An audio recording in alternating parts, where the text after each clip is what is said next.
خیال رہے کہ انسان کا اپنے نفس پر بھی حق ہے، اور بے عمل واز کرنے والا اپنے نفس کا حق ادا نہیں کرتا، وہ یقیناً ظالم ہے۔ نفس کی معرفت رب کی معرفت کا ذریعہ ہے، اور نفس کو بھول جانا رب کو بھول جانے کا ذریعہ ہے۔ معلوم ہوا کہ رب کا بڑا عذاب یہ ہے کہ رب بندے کو اس کے نفس کی طرف سے غافل فرما دے۔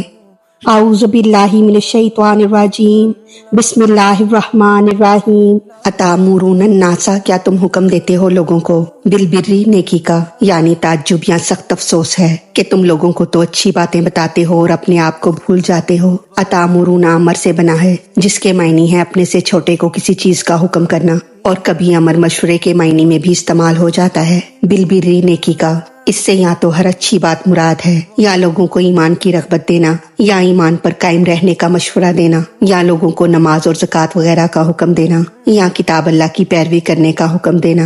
یعنی تم دوسروں کو تو ایمان لانے پر قائم رہنے، کتاب پر عمل کرنے اور صدقہ خیرات کا حکم دیتے ہو، لیکن خود تم ان سب سے دور ہو۔ اس میں خطاب اہل کتاب کے علماء سے ہے، مگر یہ حکم عام ہے اور تمام علماء اس حکم میں شامل ہیں۔ وَتَنْسَوْنَ، اور تم بھول جاتے ہو، انفسکم، اپنے آپ کو، یعنی تم اپنے آپ کو عمل سے ایسے دور رکھتے ہو جیسے کہ تم اپنے آپ کو بھول ہی گئے ہو۔ وَأَنْتُمْ، اور حالانکہ تم، تتلون الکتاب، پڑھتے ہو کتاب کو۔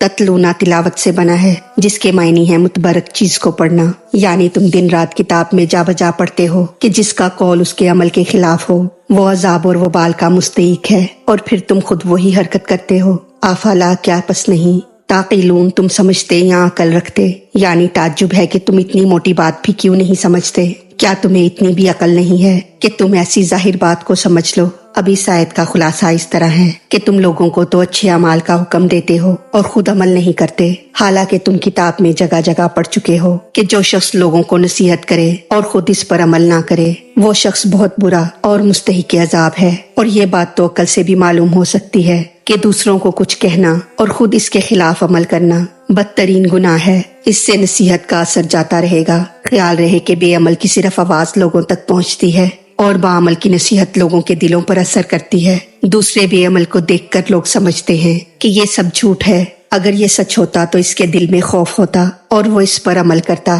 اس لیے واز کرنے والے کو چاہیے کہ پہلے خود اس پر عمل کرے، ورنہ اس کا واز بے تاثیر ہوگا اور اس کو دنیا اور آخرت میں رسوائی حاصل ہوگی۔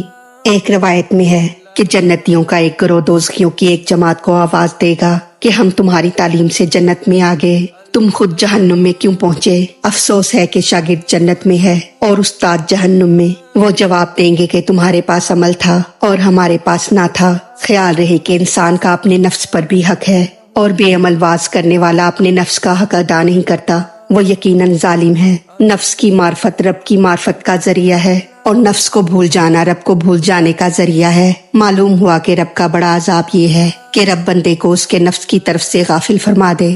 چہرہ دیکھنے کے لیے دنیاوی آئینے بنائے گئے، مگر آئینہ دل نفس کا ایمان دیکھنے کے لیے بنایا گیا کہ اس سے انسان اپنے آپ کو پہچان سکے کہ وہ کتنے پانی میں ہے۔